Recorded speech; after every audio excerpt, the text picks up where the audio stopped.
Kia ora koutou, aiboan, wanakkam, assalamu alaikum, good evening, everybody. Welcome to the second session of the Political Discussion Forum organized by the New Zealand Sri Lanka Foundation. On behalf of the foundation, I warmly welcome all of you for election 2020's discussion with Nuwi Samarakone. It is indeed a privilege to have two Sri Lankan candidates contesting both leading political parties this election. We've got Nuwi Samarakone, candidate for Manurewa, contesting for on behalf of the National Party. And last week we interviewed Wanushi Walters, who was the candidate for Upper Harbour, contesting on behalf of the Labour Party. So we'd like to welcome everyone and welcome Nuwi. Thank you very much, Farhana. Thank you. Welcome. Wonderful to be here. Oh, absolutely wonderful to have you, and thank you for spending your Sunday evening with us. Pleasure. Look, thank you, and to all the wonderful Sri Lankans who've jumped on in from New Zealand, from Australia, from Sri Lanka, and from around the world. Thank you for being here and hearing our stories and following the general election 2020 for New Zealand. Absolutely. We'll now watch a short video before we go on to our discussions. Kia ora and hello. Warm greetings to you. My name is Nuwi. I'm 34 and I'm humbled to be the National Party candidate for Manurewa. I went to a public school and then studied health management. My first job was at Middlemore Hospital. 10 years ago, I started my own business driven by my passion to help young people do well in life and get jobs. I have worked in South Auckland with schools, communities and businesses to help hundreds of young people get jobs. In the last 3 years, I have helped 586 young people just in South Auckland. South Auckland is not new to me. Manurewa is not new to me. I've worked hard and have seen young people go on to do great things in their lives, their families and communities. I care about New Zealand's future, and I'm known as capable and hardworking. Manurewa is a new electorate and now has even more diverse needs with changes to our boundaries. We have an opportunity to make a generational change for you, your children and their children. As your MP, I will be a tireless campaigner for Manurewa's families, businesses and schools. I want to represent all the communities of Manurewa and help our youth to secure jobs, get a good education and be safe and happy. I ask for your vote and the National Party vote. I'm here to listen, deliver and support you and your family. Thank you so much. Kia mahe.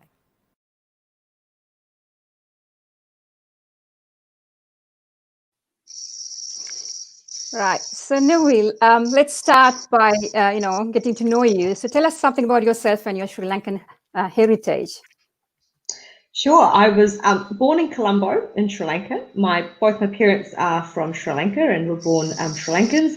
And they met in the 80s. And so I'm an 80s girl. And so grew up in Sri Lanka originally. We moved to Scotland quite early on in my years. My parents travelled a bit for work and study. So I spent a bit of time in the UK and then lived for a few more years back in Sri Lanka when we moved and arrived in New Zealand when I was age 15. I've got one younger sister who is married and lives here in Auckland as well. And together we've been through school, university and just embraced New Zealand as our home. But every time we go to Sri Lanka on holidays and family visits, it just reminds us of what a wonderful country we come from and how diverse our own country is in Sri Lanka, and what wonderful people we are.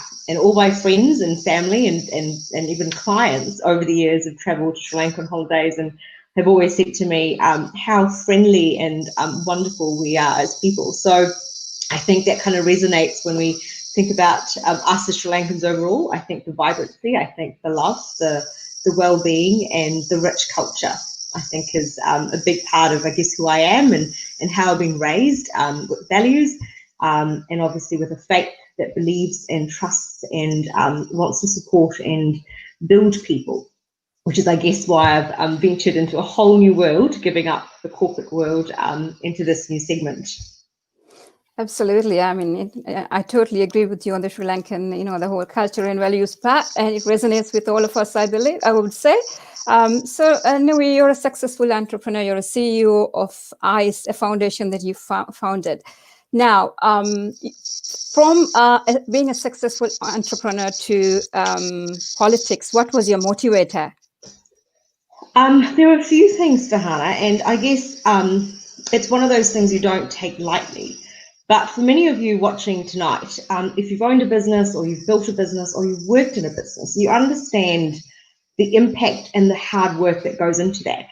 But you can also see on the other side how much, as part of that process, society and government have a part to play in how you build your careers or how you formulate, make money, and give back.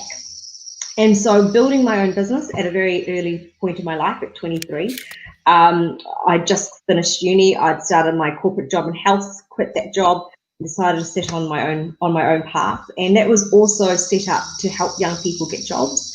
I graduated in 2008 during the recession.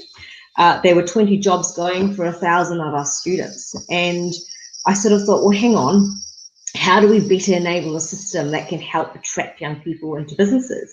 So when you think about, I guess, the transition and why I'm doing this now, I've learned so much about New Zealand's private sector from a public and private sector from a regulatory perspective, and how we need to reduce the red tape and allow organisations to get on with it and build and create jobs for the future, which will fuel our economy. But also the other side of it is to make impact. Some of those aspects really come from policy. There's only so much you can do from the outside. And so there was a tipping point, I guess, over the last 4 or 5 years particularly, where I thought I'd rather get in there and make an impact than sit back and complain about it. I've never been one to complain about something, so rather than, sit back and watch the fun, I'd rather be a part of it. Oh, fascinating. That's a great motivator, I would say. Thank you. Okay, so we're going to the next question now. I think they've been this particular one is actually something with regards to how the government's response to COVID has been criticized greatly by the National Party. The lockdowns have taken its toll on small businesses, with many folding, and the impact on the economy is steep. So, Nuwi, what would National have done differently to manage this situation if they were in power? I think the first thing, Farhana, I want to do is acknowledge the fact that we're a lot better off than a lot of other countries, right? Yeah, so I want to recognise that, and we as a party have recognised this government to have done that and kept us safe and kept us secure. What I will say, and what the party I know will do and would have done, is we would have shut down the borders earlier. There was opportunity to do so. And the point I say, and the point I want to raise and make here, is the fact that we are an island nation. It's not like we're land grid. So the fact that we've got COVID has arrived either through our borders, whether it be air, water, right, or some form of transport into this country. So borders are a big one. The second one, I believe, is ensuring that the vulnerable are ring-fenced. So if you're older, if you're vulnerable, susceptible to certain diseases or health issues, you would be looked after in ring fence, because you've got to be protected, right? We know the challenges already. I don't think we even still fully understand the health implications we can have from COVID if you've got it and then recover. And so ring fencing the vulnerable. And the third piece is around how do we actually ensure we can still keep the economy going while still protecting us team 5 million people, because I think that's really the crust of it. So from where we're coming, 3 things. One is, okay, the border. The second thing is around how do we ensure we ring fence and protect the vulnerable, including children.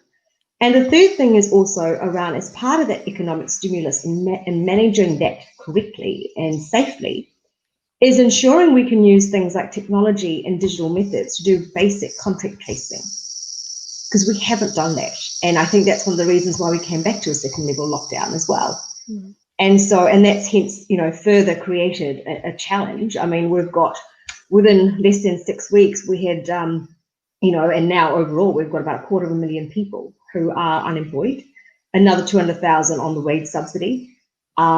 so the numbers look grim, and you think, come up to Christmas, what that would look like, further as well, given this lockdown, because we're still in level 2.5 in Auckland. And Auckland overall, as a city, contributes close to 35% of New Zealand's GDP. Those are big numbers. And so contact tracing and ensuring our tracing is right, I think something that we've gone hard and fast on. So Nuwi, this is a once in 100-year crisis, and I guess until it hits you, you just don't know what you're in for and how grave it was. I mean, if someone had told us last year, your borders will be closed and you would be in lockdown and you'd probably not be able to leave your house, no one would have believed it. So given that situation where we had to respond with the knowledge we know and sort of grow. Do you still think, National would have closed borders and taken those precautions? I think one of the reasons I'm standing for the National Party is that we are quite a forward-thinking, visionary party. And I believe we would have absolutely looked at some fantastic examples overseas. We were quite, we were almost in the middle of being hit with it, right? When you think about from Europe all the way down into Australia and New Zealand. Countries like Taiwan got it right from day one. And I think, and we're very similar in terms of size, in terms of trade, we're an island nation, it's some of the basics are there in terms of the ingredients.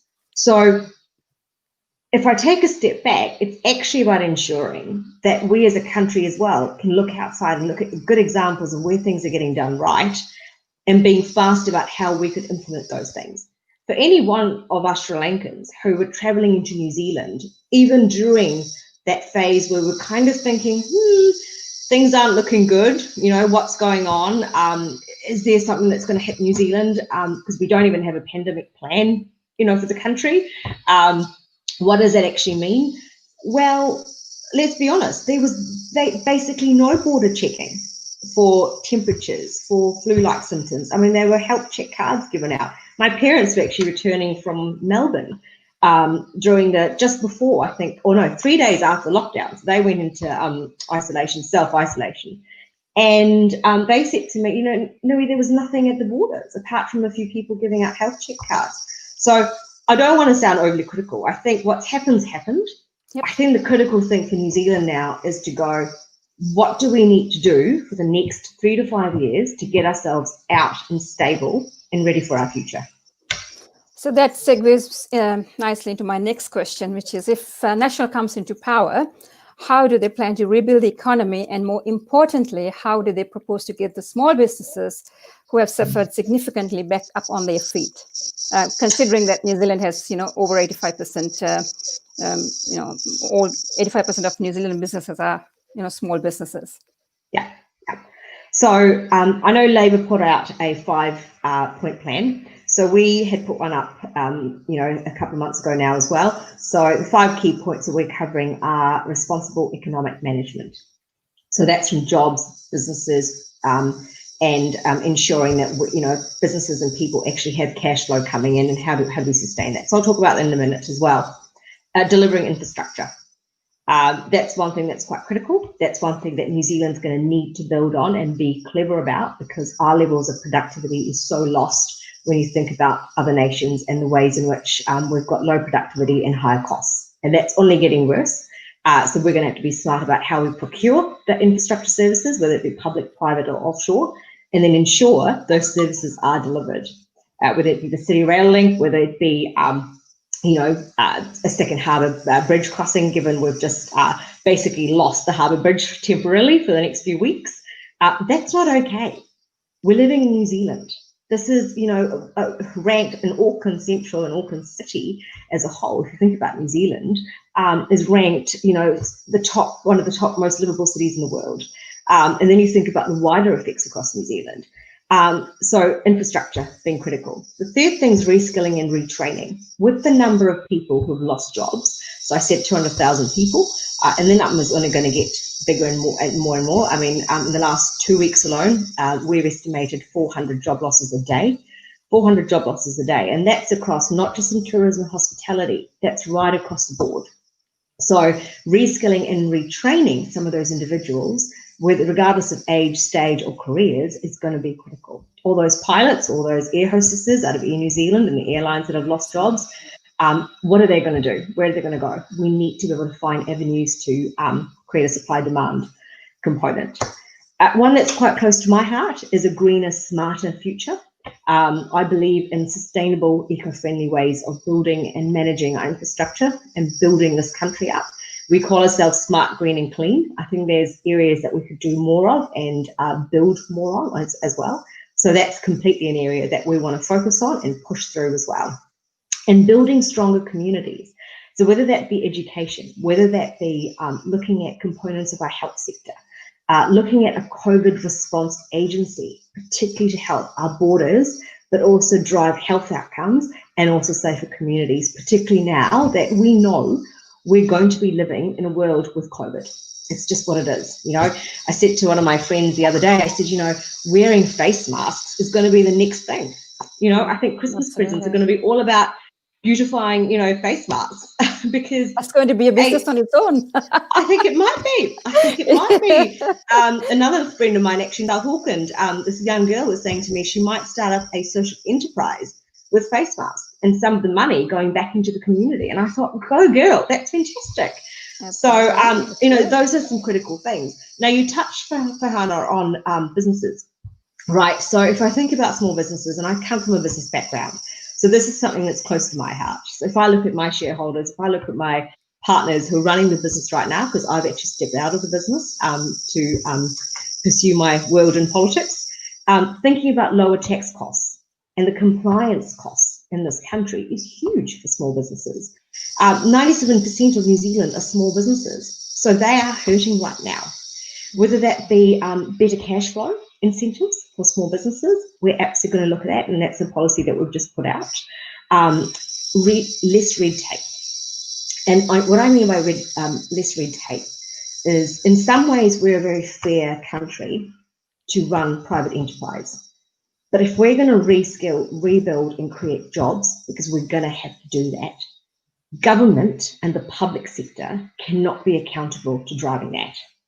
That's actually empowering you and each and every one of you watching here tonight, the ability to build your businesses or set up a safe environment to able to actually hire people that are skilled, that will then meet the needs of your businesses in your areas of expertise. And one thing, Fahana and everyone that's watching tonight, I've learned over the last 10 years is we have very reduced levels of access to capital. So if you want to build a business, or if you want to do well, building a company or creating opportunities, it's hard to raise capital in this country. So one critical avenue that we're going to look at as part of our business policy is how do we, individuals out there, actually have access to capital for new and existing small businesses. Oh, that sounds very interesting. I'm just going to check if we've got any questions coming through. So there is someone who's waiting to come in and question you live, Nuwi. So we will just let them in now. Awesome. Hi, Jasana. Hi, how are you? Hi. Hello. You might have to, Jasana, we can't see you. So you might have to adjust your camera. Oh, there we go. All right. Okay. Hi. Okay. Hi, you are. Hi. Hi. Hello. Yep. Hello. Okay. You can ask the question now. Yeah. In 2008, John Key promised and did start to lay a fiber cable to cover most of New Zealand. As the chair of Auckland ICT Graduate School, Nuwi, you know that this helps New Zealand to leapfrog into the next level of the economy. My son, who lives in Greater Melbourne area, says that some suburbs there, even now in 2020, do not have fiber, and that internet speed is much better in New Zealand. I see that you have a vision for Auckland being a contributor to Destination Auckland 2025. Okay, that's big introduction. My question relates to the vision for New Zealand. Does the present National Party have any visionary strategies beyond these 3-year election cycles to take New Zealand to the next level from being an economy which is reliant on primary products? Fantastic question, Mr. Jaisena. Are you based in Auckland? Yes. Thank you. And look, gosh, you've done your homework, so I feel very humbled. Can I just say and acknowledge your question as well? And I just want to say your son's absolutely right. There are parts of Melbourne, parts of Australia that haven't got the infrastructure we've got. In fact, the fibre infrastructure that we set up back in the day has actually enabled us in the COVID world today, ladies and gentlemen, to actually manage how we run a digital world in this country. If not for our infrastructure that we set up back then, we would seriously be struggling, whether it be simple Zoom calls or team calls. It has become an everyday life thing, I guess, for all of us. And in terms of your overall question, I think New Zealand now more than ever, at any level, across any electorate, across any island, I think is looking for that vision. One of the critical pieces, I guess, to what the National Party is about is building a level of prosperity for all New Zealanders. And I say that because I genuinely believe it. We are the party that have the values that are about hard work and enterprise and reward for recognition, but also allowing and facilitating us to do all that work, the mahi, because we're the ones that are going to have to drive that, right? We will get the cash in our hands if we're elected in to be able to then build on that stimulus. But it's for us to also portray and build those building blocks for our future. From a vision perspective, one of the things I will say, as part of that prosperity plan, is creating partnerships. No government, regardless of the colour, the jersey colour you're wearing today, can support or build this country without each and every one of you. And I think part of this election is, I think, at that tipping point where we all have an opportunity here to work out what we want for the next 3 to 5 years that I believe is going to be critical. That's going to then paint that picture, not just for you and I, but our children and their children.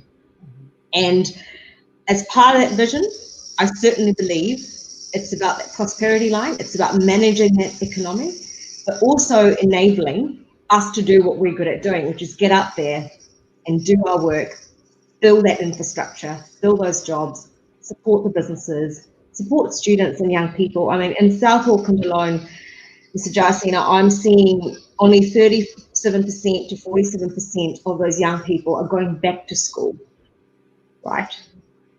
So there's a subset of children who are either not going back to school because they can't afford to go back to school, or they're leaving school to go and get a job because they need to support their parents to pay their bills, or they're genuinely just not interested because of a safety perspective, because there's a real fear out there that if they go and stay in communities or be in areas and public spaces with lots of people, they may get COVID. So that's not okay. That is just not okay. And it comes back to, Farhana's first question around sort of that border control, the contact tracing, some of the basics that I believe as a country, with our infrastructure, with our technology, with the amount of innovation, and I see this, as you said, very much so as the chair of the ICT Graduate School, how do we help them fuel the solutions we need for our future? So thank you. Thank you very much.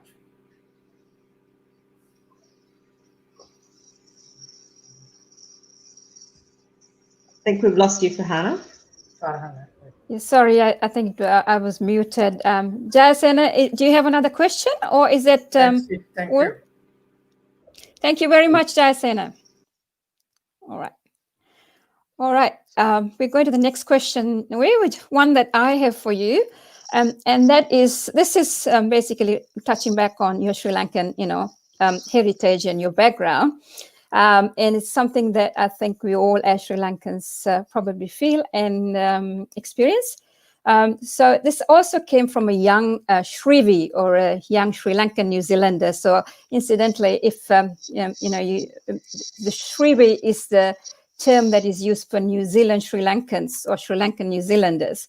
So what cool. has been, so it's also in the Wikipedia actually. So, we are Shrivis. Wow.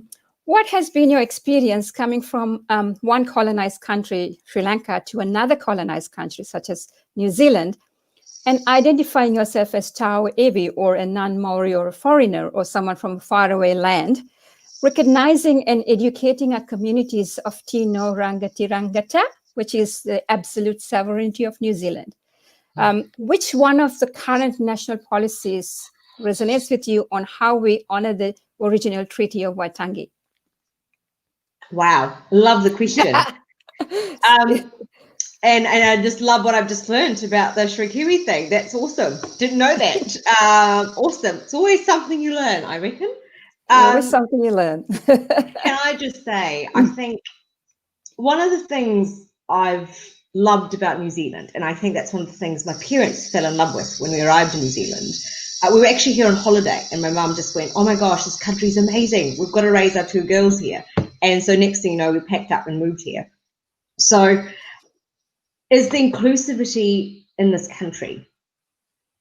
And we talk about the treaty, we talk about the partnerships, and, whether it be the partnership, the protection, the participation. This is sort of taking me back to some days when I was at uni studying the treaty, 3Ps, and what it means, I guess, to be New Zealand, and looking at it not just from a Maori perspective, but also from a New Zealand inclusive perspective. And I use the word inclusive because I do believe that New Zealand is one of the most inclusive countries in the world. But we're also one of the most diverse countries in the world. But a part of that is because of our welcomingness. And coming into New Zealand, yes, from a colonized country, yes, into New Zealand as a foreigner, I've never, and I don't think most of us as Sri Lankans in New Zealand have probably ever felt like we were foreigners. People are just so open, people are so transparent. The first thing Mum and Dad said to me, I remember, was, "Get out there and meet New Zealand." And I'll never forget that. And I was 15, and I remember looking at them thinking, I guess I get what they're saying. It's about embracing who we are, but also embracing New Zealand. And I've talked about this actually with some of my Maori friends, and yeah, sure, some of those settlements haven't gone down very well for all Maori. But then I also look at it from a political perspective, and it was actually the National Party that have supported Maori over the years. And we've been one of the most forward-thinking parties to even help with treaty negotiations. So I sit here thinking, yes, there's an aspect of being foreign, but at the same time, I think we are, as Sri Lankans, we're also proud to make impact and make change, stand for change, again, regardless of jersey colour you wear, and the beliefs, the religion, the values, the age, gender, society, but also knowing that sometimes when you are seen as an immigrant or as a foreigner, it's not always the first generation that reaps the value, right? It's the second, it's the third, and it's the generations to come. So I look at my parents and their forefathers and thinking, wow, well, they've made that investment and that support for all of us. And it's for us to then take the next baton and run with it to keep building on that impact.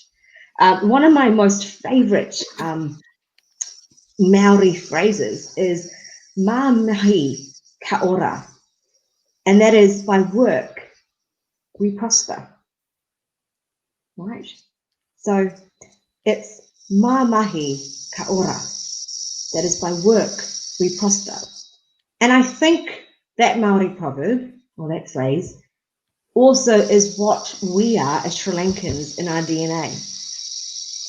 And so when I break it down to answer, I guess, think about your question overall as a country, as communities, as people, it is about all of us coming together. It is about building and creating a safe, inclusive environment and creating a future that we want to be proud about, that we can make impact in and be known to make the impact for. In terms of my favourite National Party policies, right now that I think is also linked to the treaty would be the Job Start policy. I think, we talk about jobs, we talk about how important and critical it is. So one of the key policies that we've come up with is called Job Start. And the Job Start's a 10K package that businesses can get per employee, a new employee that they wish to bring in to their business. The first $5,000 is immediately paid to the business when they put an application forward for IRD that they're actually looking to employ someone, and the remainder $5,000 New Zealand will be paid to that business at the completion of the 90 days so that that person gets absorbed into that business. The scheme is capped at 500 million New Zealand dollars, so that's about 50,000 new jobs. Now, sure, that's only a plither of the 200,000 people I've just said that are on the wage subsidy or are looking for new jobs, have just lost jobs.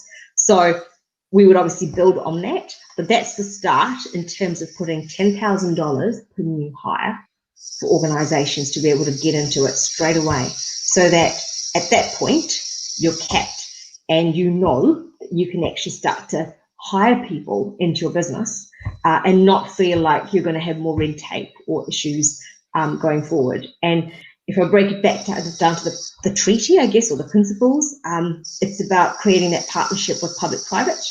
It's about protecting our people, and it's about building a participation level that grows across boundaries, borders, and society here in this country.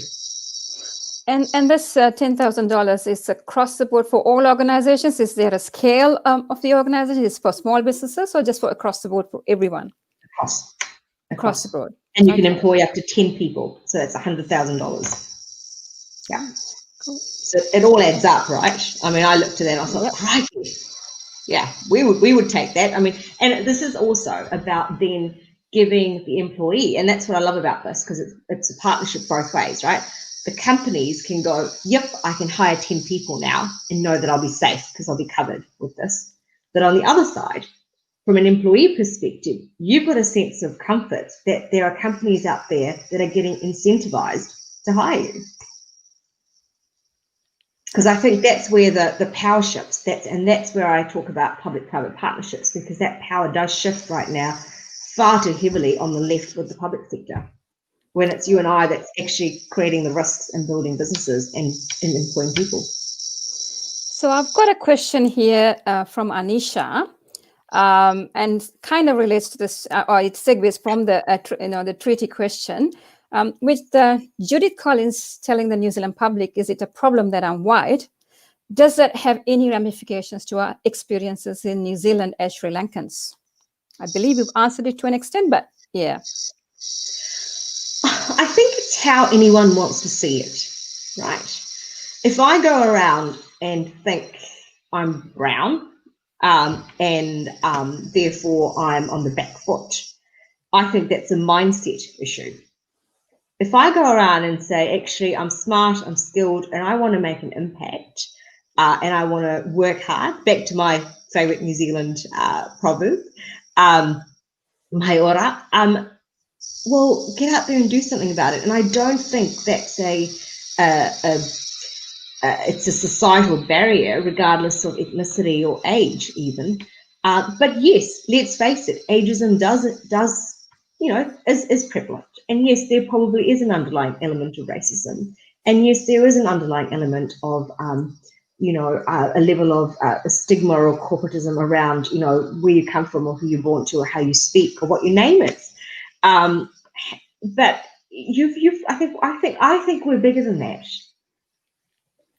I think we're better than that. Cool. I think we've got a question. A question coming from one of the Facebook viewers. So it's Hiran here who says, "Hi Nuwi, can you please let us know your personal opinion on 2 upcoming referendums on cannabis and euthanasia and what impact these will have on the vulnerable elderly and child abuse? Do you think this will benefit them or will it be adverse?" Love your question, Hiran. And look, thank you for asking me that. I think that's on everyone's minds in terms of those 2 upcoming referendums. And I do urge you to really think about which way you're going to swing on those votes. So the first question I'll just tackle is cannabis. I'm going to be voting against it. And as a party, we've taken a party stand on voting against it as well. I've worked, as you've all heard now, my background's working with young people. And I've worked with young people for over 10 years now. And I've seen, particularly even in South Auckland, the challenges and the impact cannabis or weed has had on those families and amongst those young people. So whether that be for mental health, whether that be with issues around disorder, whether that be around lack of going to school and getting education, whether that be not even being able to get employed on the other side, getting a job that's stable, that's going to support their livelihoods, cannabis has a massive part to play in it. So I'll be voting against it.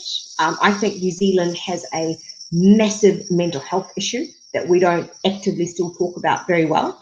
And I don't think we have the right infrastructure around that to support it either. This current government promised us millions of dollars as part of a mental health unit set up in the Waikato, but that hasn't really been done. The spend compared to what we're actually seeing as an impact is massive.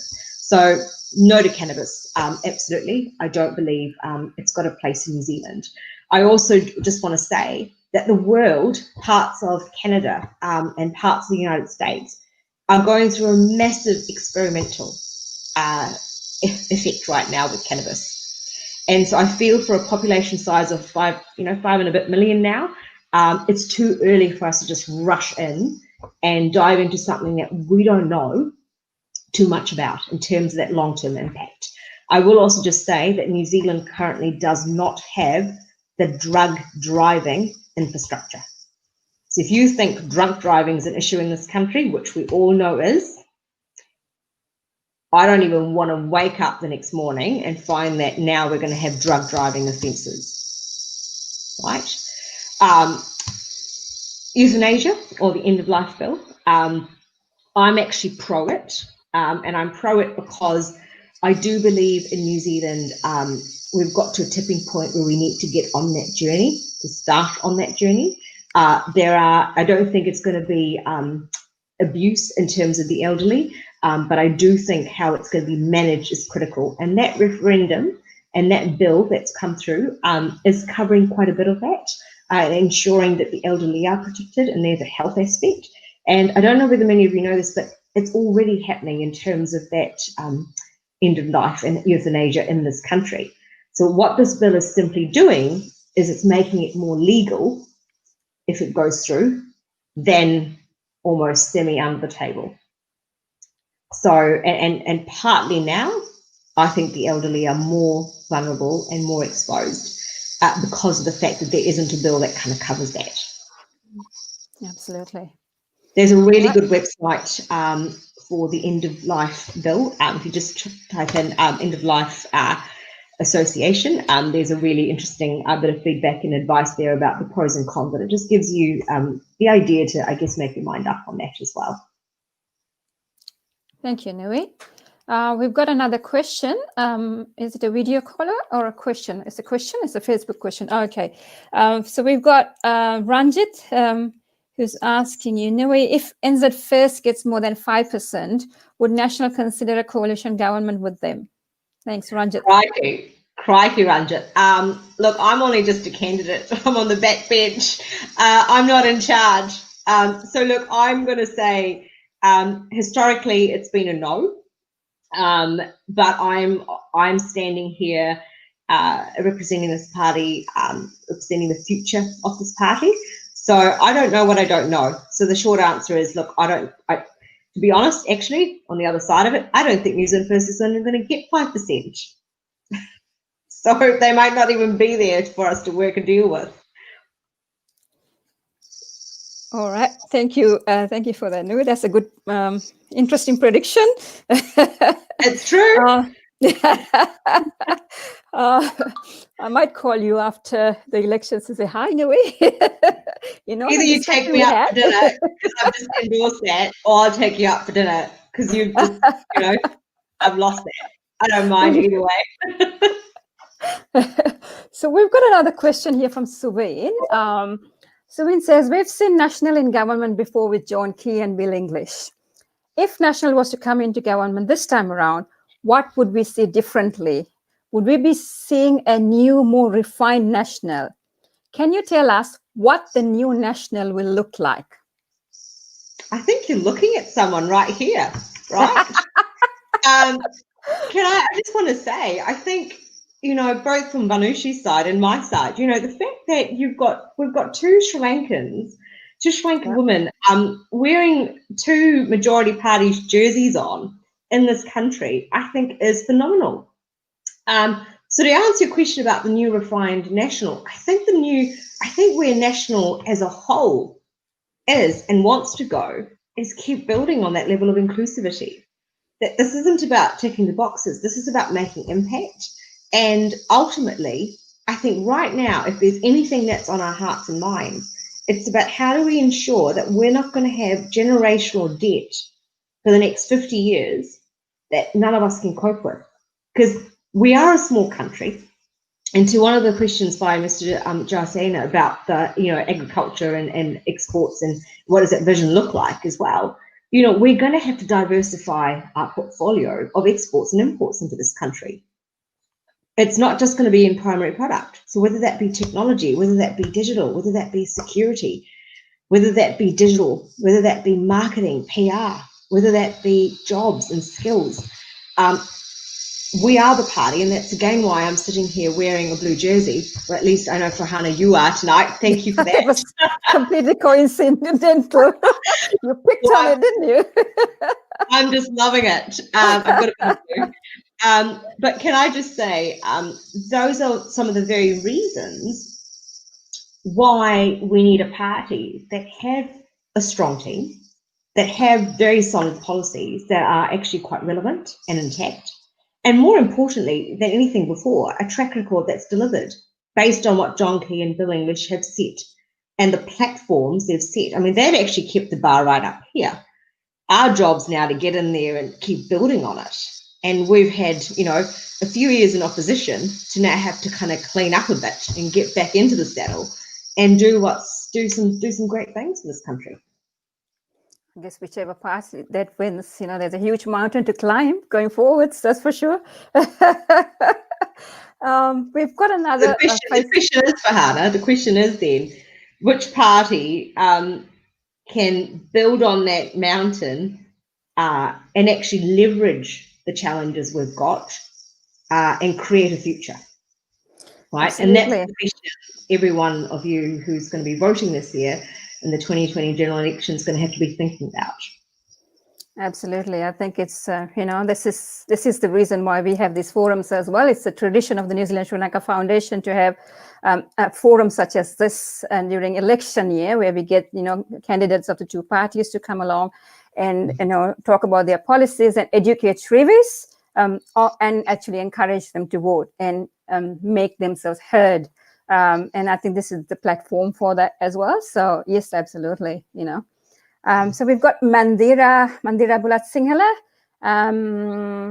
Mandira asks, what are your plans for engaging with young people who are just starting to vote? Fantastic question. Thank you, Mandira, for your question. Look, I honestly believe that each and every one of you as young people need to have a voice in this election now more than ever before. And look, I've been, 10 years ago in my early 20s, I've sat around going, do I really need to vote? Is it really going to make an impact? Is it going to have, is there going to be something for me to deal with? And is there going to be some value here for me? Well, I'll tell you what, the fundamentals are, it does. And so what I will say is three things to young people. This is your opportunity to shape your future. The second thing is this is your opportunity to actually have a voice and make an impact with that vote that you give, particularly with the referendums that we've got this year. Because those two referendums, particularly the cannabis referendum, as asked before, is going to have a serious level of impact depending on how that swings in this country. Because we are a small country. We're two islands at the bottom of the ocean in Australasia, right? You can talk us up, you can put out the GDP figures, you can talk about our import and export figures, but we're a small nation that at one point, when I first arrived in this country, we had more sheep than human beings, right? So it is making sure we as young people get out there and have a voice in terms of impact.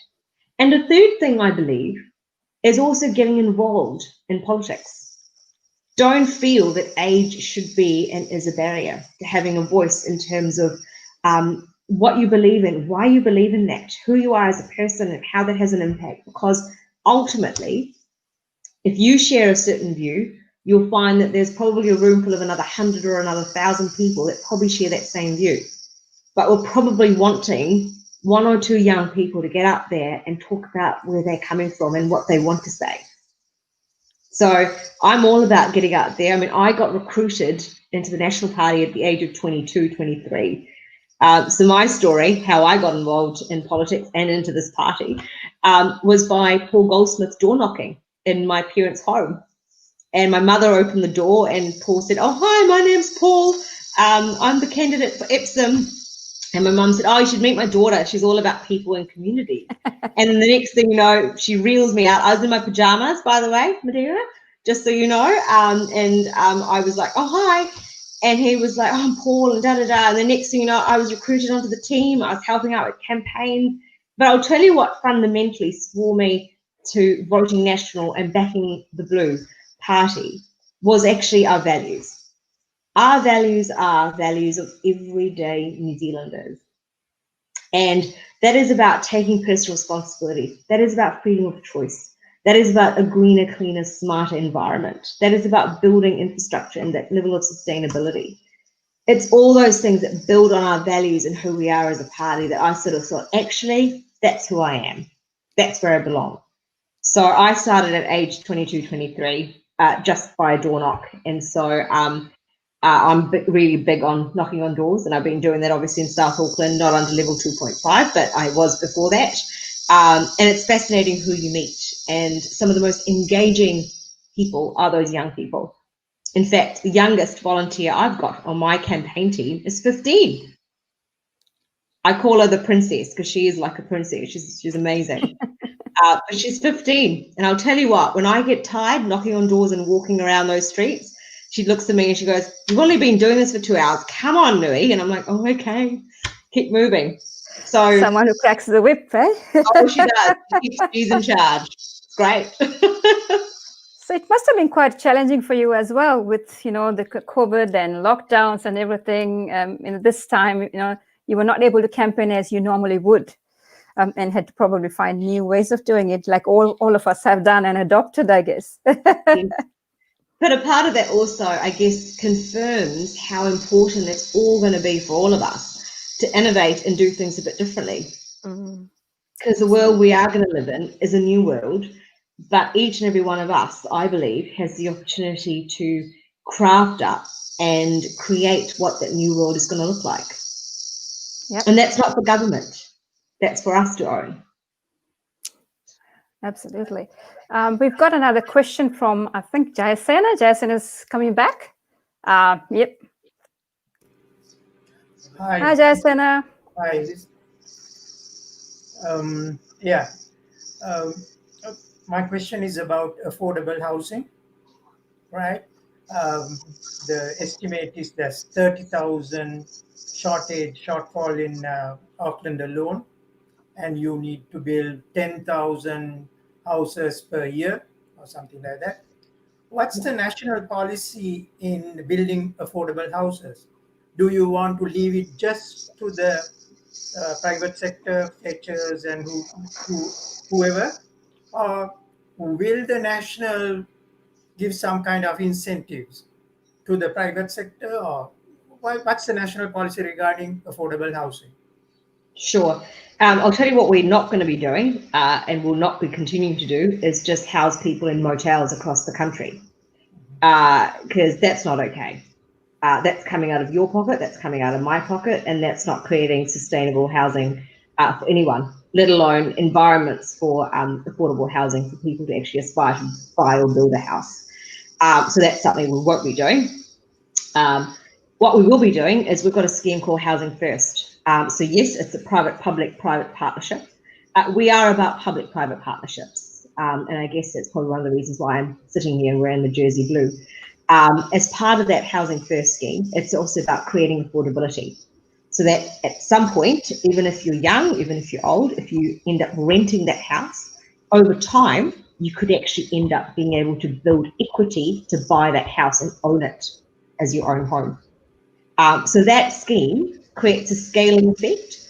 Lots of countries in the United States, the UK, parts of Europe have done that in the past. And that's enabled people to go from, I can't afford a house, to actually being able to pay themselves rent, build equity, and then create a housing structure that is affordable, that's manageable, and that's then actually ownable as well for people. So that's one complete critical thing. We're also the party that do deliver. We don't make promises. I mean, the Kiwi Build fiasco, I think we know what that's done. Well, it's done nothing. Promises were made, and as part of that now, we've lost 3 solid years of building housing in this country for people that do need or could afford housing as well. So one of our key policies as part of that process is to ensure we have the infrastructure, remove the RMA, which is holding our processes compliance. I talked about red tape before. So the RMA is a Resource Management Act in this country. It's redundant, and we've decided as a party, if we enter Parliament and can form government, we will remove that RMA. So that way, if we're looking at building, if we're looking at creating homes and houses, there'll be less compliance and regulations and Resource Act issues that we need to face to get on with the build. And we will procure private sector services to get on with it and build that. But we won't be building houses at $500,000, $600,000 and then trying to sell it for just under $1 million. Because let's face it, that's not affordable. Thank you very much. Thanks. Thank you, Jayasena. Yep. So the Kiwi dream of a house is actually quite far away at the moment. So, you know, interesting policy.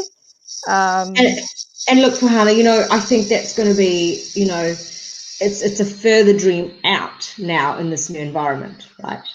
That's just the facts. And if you're a single income earner, or you're not in a de facto relationship or in a partnership or in a marriage, it makes it even harder and worse for you to be able to afford a home. So part of what we want to do is just create an open environment so that people are actually also aspiring to want to get it, but it's the how, and making sure we've got some of those roadblocks out of the way so people can just get in there and start to invest in themselves. Cool. I think we've got one more Facebook question. So, yep. I love how everyone's so vibrant and engaged. It is, isn't it? Let's see. This is from Chatu. Can you please explain the plans for immigrants? Has National set any policy? Great question, Chatu. Look, right now, short, sharp, the answer is no. We're just focusing on the COVID immigration management of things at this point. I know we'll be releasing more policy as we go, but from a returning immigrants or returning New Zealanders, that's obviously open and people can still enter New Zealand as long as they self-isolate and go through the process that this government's put in play. But at this point, you know, we're just working through what's safe, what do we need to do, and our borders are shut. So for as long as the borders are shut, we're just going to have to rethink how we manage immigration in New Zealand. And yes, it's going to have obviously a ripple effect in terms of value, tax, money, income. Thank you, Chatu. Thank you, Nuwi. We do have one more question. This is from Dharme. What plans and proposals National has for addressing child poverty in New Zealand and especially in South Auckland? Look, that's one that's really close to my heart. So thank you very much for that question. Child poverty when we left government was about 4,000. You know, overall, I think there was a number, doesn't really come to mind, but we had significantly reduced that number. But now that's actually completely doubled, tripled over the last 2.5 years, 3 years. So one of the things, particularly in South Auckland, as I mentioned, you know, 37 to 47% of students aren't going back to school at any level, right? There are only some schools that kids are going back to school. So child poverty, whether that be education, whether that be their health. I come from a health background, so that's one that's quite close to my heart. But also in terms of infrastructure to support them. So housing, the crime and safety, those are some really key critical issues. Under our social development plans, we're looking to ensure that we're going to reinstate some of the targets that have been removed by this government to ensure that we can track the numbers of young people that are going through serious poverty issues in this country that some of us don't actually understand or know the realities of, that we will then reinstate so that we can actually start to see the progress and show that level of progress to the New Zealand public, to New Zealand, that here are some numbers, here are some hard facts, and here's the progress we're making. As part of the child agencies as well, including the Ministry of Youth Development, it's about now ensuring that in this COVID world and in this post-COVID world, what can we do to ensure students and young people and children are safe, equipped, and have access to quality education, quality health, and their safety.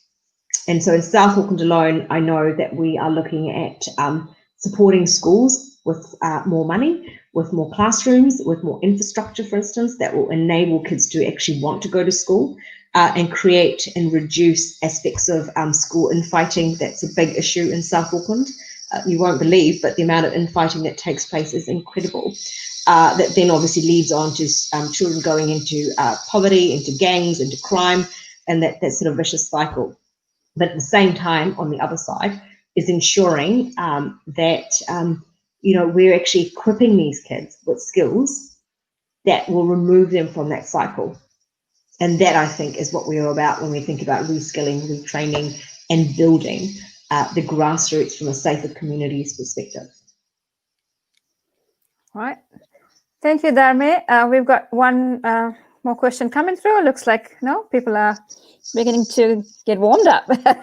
Kavika De Silva, with your strong background in business development with overseas partners, how would you look at bringing in international joint ventures projects? Thank you for the question, Auntie Kavika. Lovely to hear from you.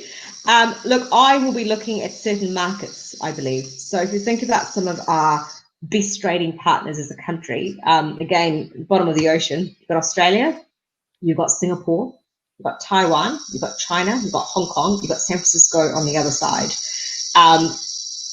One of the things I would look to do is actually push projects and build in investments where you could actually bring in those countries and those investors into New Zealand, open markets, and ensure they can invest in our businesses, you and I, out there, who are actually getting out there and doing things, but building that access in terms of equity and access to income. Those countries are also at this point open to trading with our country, right? We've always had relationships, good relationships too, might I add. And they've got investors, including venture capitalists, including private equity firms, who do want to invest in New Zealand, who always love New Zealand. New Zealand could almost, I believe, be seen as a digital innovation hub here. We've got time zones, we've got land, we've got people and skills, and we've got fantastic infrastructure to get the basics right so that we can build on that. So those are the key markets I'd be looking at, and creating and exemplifying those relationships by building trade relations, but also building private-public joint venture partnerships with open trade agreements so that they could actually invest in your businesses and be partners, active partners in your companies in New Zealand. Thanks, Nuwi, and thank you, Kamika, for your question. We have Jerit, who's our president, who's silently working, behind the scenes, making sure all this the technology works perfectly this time around. So, Jerit, you can now ask your question.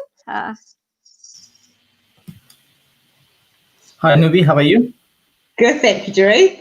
We're leaving the best to last, are we? Hope so. Yeah. Okay. No First of all, pressure. So first of all, I wish you all the best to be elected as a member of the parliament in the upcoming election. And I got two questions actually. I'll ask you that. So we know you have chosen national. Why not Labour? That's my first question. And second one is, what would be the suggestion to our Sri Lankan politicians in terms of developing the country? Crikey. I'll start with the first one. I think that comes back down to my favourite New Zealand Māori proverb, Mā mahi ka ora. By work we prosper. I'm a strong believer in a hand-up approach, not a hand-me-down approach. And I don't think there's anything, or there's no such thing in my mind as a free meal. Everything comes from somewhere. You know, all our investments come from someone else's pocket, comes from yours and mine. And the National Party is about giving people a hand-up approach, not a hand-me-down. And that is fundamental in my being and for me. Again, as a daughter of an immigrant, we work hard to get to where we get to in life. And I say that because I believe it, I've seen it, I've experienced it. And I think there's a tipping point for New Zealand where we as individuals have to come together to work hard, play hard, but give back. But giving back is not just about distributing funds to grow more trees, build more private sector schools in this country, and fund those when people are losing jobs, and or creating a chaos in terms of the inability or the inability to actually do proper contact tracing in this country and keep us safe for the future. So that's why I'm wearing the blue jersey. In terms of my, I guess, what was it, feedback advice to Sri Lanka in terms of the ways in which we run politics there. I don't, to be honest, follow too many Sri Lankan politicians. It's, you know, there's a lot of ups and downs, lots of family involved. But what I will say, I think, is ultimately, if you're doing it for all the right reasons, which is about people, which is about communities, which is about making impact, you don't do this for the money. You don't do this for, it's not a career thing, and not for me anyway. It comes back down to the heart of why you're doing it and why you want to do this. And I think one of the things Sri Lanka and a lot of other countries in the world forget, and sometimes don't think too hard and too much about it, is the fact that everyone's elected because of each and every one of you, right? You hold us accountable and you elect us into the positions we're elected in. And the moment you forget that, that's when we all make mistakes. So for me, it's about each and every one of you. It's about New Zealand. And I guess in Sri Lanka, it needs to be about the people. That's a great answer. Nuwi, I think absolutely it has to be about the people and, you know, and the communities. And yeah, it will be, there are a lot of, I think, audiences listening from all over the world. So great advice for budding politicians. We've got one more Facebook question. What's National's take on benefit rates? Labour has increased benefit rates, which sometimes demotivates job seekers to get into work. This is from Azzy. I don't know. I didn't actually know that Labour's increased benefit rates. All I know is Labour's just given everyone an extra 10 days of sick days and leave. And that's not going to help us go and find jobs and keep people employed. So look, in terms of our benefits, we actually had some of the highest percentage increases when we were actually in government. And no one really talks about that very much.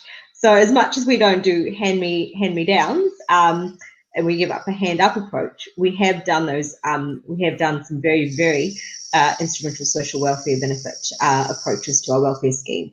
In fact, particularly under Paula Bennett, when she led MSD, Ministry of Social Development Services in this country, it was one of the most forward-thinking agencies with some serious targets that we were able to meet year on year. So as far as we're concerned, we're not the party that's going to hold back in giving. We are as generous and we are supportive. We do care. Labour, as far as I'm concerned, does not have a monopoly on the word kindness or love or caring. But for some reason, we've made it out that they do have a monopoly on those three words. So back to your welfare scheme and back to your welfare question, we will be releasing those policies out there in the detail. But as you know, we've just released our key critical economic policies, which will obviously have an impact on all those numbers as well. But I don't believe Labour has actually given out those policies just yet. In fact, if anything, I'm not making a jab here, but I don't think Labour have put out as many policies. So I don't think they've been very specific about the welfare one anyway. All right, thank you, and thank you, Azzy, for asking that question. We're getting several messages here, wishing you all the best, wishing you best for our kids and our grandkids. Okay, and I've got, I think time's running out, so I have two more questions. This is generally, again, I'm talking to the Sri Lankan community as a Sri Lankan, so as a Shrivi rather. One is, Nuwi, what is your message to the younger generation as a Shrivi growing up in New Zealand and coming, from Sri Lanka? What is your message to the younger generation of Sri Lankans growing up in New Zealand, barring politics? Don't let anyone ever tell you can't do something. I think that's probably one of the other reasons why I wear a blue jersey, is we are the party that empowers people, that want to empower people, that enable, that support, that drive and allow people to get on with what they want to do and what they're good at doing. So don't ever take a no in life, regardless of age. I've never, if I sat back and thought to myself at 23, I'm far too young and I've had 10 no's across the table to building my business, I wouldn't be where I am today. So never take a no, and never let anyone tell you can't do something. I think anything's possible. Age is just a simple denominator. It's just a determinant that we all have as we go through life. But ultimately, it's about what you want and why you want it. And if you want it bad enough, just get out there and do it. Awesome advice. Awesome advice. My last question to you, Nuwi. Everyone has a role model who inspires them on to greater things in life. Who was yours, or who is your role model? My father, actually. So my father he's like my best friend. He is amazing. Love him to bits. And he is my best friend in some sense, but he's also my mentor. And I think it's important to always feel grounded and have people around you that you can trust, that you can relate to, that will also only have what's best for you, in terms of their interest in your own interests. And he's someone that I can sit back and have a very honest dialogue about anything in life, really. And he'll tell me exactly what I need to hear and sometimes not want to hear, which are sometimes tough conversations, but they're good conversations. And I'm a huge believer that tough conversations only make you stronger, and they make you grow, they make you stretch, and they make you think twice and hard about whatever it is that you were thinking about, because you're not always right. And that's okay. Well, I'm sure watching you today, he's a very proud dad. On behalf of New Zealand Sri Lanka Foundation, I would really like to thank you for this lovely discussion we've had, and for coming in and spending your Sunday evening with us. We wish you all the best, Nuwi. And as a Sri Lankan community, we are really proud to have two, not one, but two candidates, going forwards to support their communities, and two women. And I think we've got to really be proud of that. I have to say, it really puts the spanner on the works, doesn't it? Because you guys are now just going to have to really work out which way you're going to go. Early voting starts soon, so do get out there and vote early, because that's, probably safer and better. But it does, the pressure's on you guys. I've just had the easy job tonight. Yes, and I think it has been a really good discussion. I would also like to thank our viewers and the people who asked questions. Also, Jerry, our president, who organized all of this and who's been on the side, silently ticking around and making sure everything is going perfectly. So thank you, Jerry. And thank you, everyone. Thank you, Nuwi. All the very best to you. And I'm sure we will, if National comes to power or not, we will still meet again in another discussion forum. Sounds like a plan. Thank you, Farhana. Thank you so much. And thank you, Jerry. Welcome. Thank you to all of you who've tuned in on a Sunday evening, morning, and wherever else you're in the world. Huge thank you. And again, greatly privileged. Thank you. All right. Thank you.